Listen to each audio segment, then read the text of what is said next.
ಕೇಂದ್ರದಲ್ಲಿ ಸಚಿವರಾಗಿ ಪದಗ್ರಹಣ ತೆಗೆದುಕೊಳ್ತಿದ್ದೀರಾ. ಮೊದಲನೇ ಕಂಗ್ರ್ಯಾಚುಲೇಷನ್ಸ್. ಏನು ಹೇಳಕ್ಕೆ ಇಷ್ಟಪಡ್ತೀರಾ? Thank you.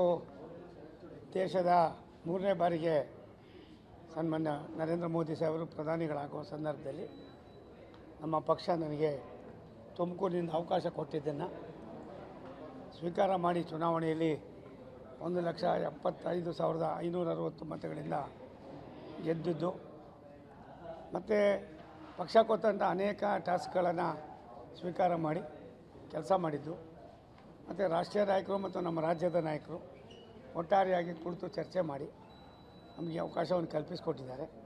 ನಾನು ರಾಷ್ಟ್ರೀಯ ನಾಯಕರಿಗೆ, ರಾಜ್ಯ ನಾಯಕರಿಗೆ ಮತ್ತು ವಿಶೇಷವಾಗಿ ತುಮಕೂರಿನ ಮಹಾಜನತೆಗೆ, ನಮ್ಮ ಆ ಕ್ಷೇತ್ರದ ಮಹಾಜನತೆ ಕೇವಲ 2 ತಿಂಗಳಲ್ಲಿ ನನಗೆ ಅಷ್ಟೊಂದು ಅತ್ಯಂತ ಬಹುಮತವನ್ನು ಕೊಟ್ಟಂಥ ನಮ್ಮ ಪಕ್ಷದ ಮತ್ತು JDS ಪಕ್ಷದ ಎಲ್ಲ ವರಿಷ್ಠರಿಗೆ, ಶಾಸಕರುಗಳಿಗೆ, ವಿಶೇಷವಾಗಿ ಸುರೇಶ್ ಗೌಡ್ರು ಇರ್ಬೋದು, MT ಕೃಷ್ಣಪ್ಪನವ್ರು ಇರ್ಬೋದು, ಸುರೇಶ್ ಬಾಬು ಇರ್ಬೋದು, ಅವರ ಜ್ಯೋತಿ ಗಣೇಶ್ ಇರ್ಬೋದು, ನಮ್ಮ ಮಾಜಿ ಲೋಕಸಭಾ ಸದಸ್ಯ ಹಿರಿಯರಾದ ಬಸವರಾಜಣ್ಣ ಇರ್ಬೋದು, ಎರಡೂ ಪಕ್ಷದ ಎಲ್ಲ ಹಂತದ ಅಧ್ಯಕ್ಷರಿಂದ ಹಿಡಿದು ಪದಾಧಿಕಾರಿಗಳ ಶ್ರಮ ದುಡಿಮೆ ಮೇಲೆ ಇದಾಯಿತು. ಅದನ್ನು ಗುರುತಿಸಿ ಪಕ್ಷ ಇವತ್ತು ನನಗೆ ಒಂದು ಜವಾಬ್ದಾರಿ ನೀಡಿದೆ.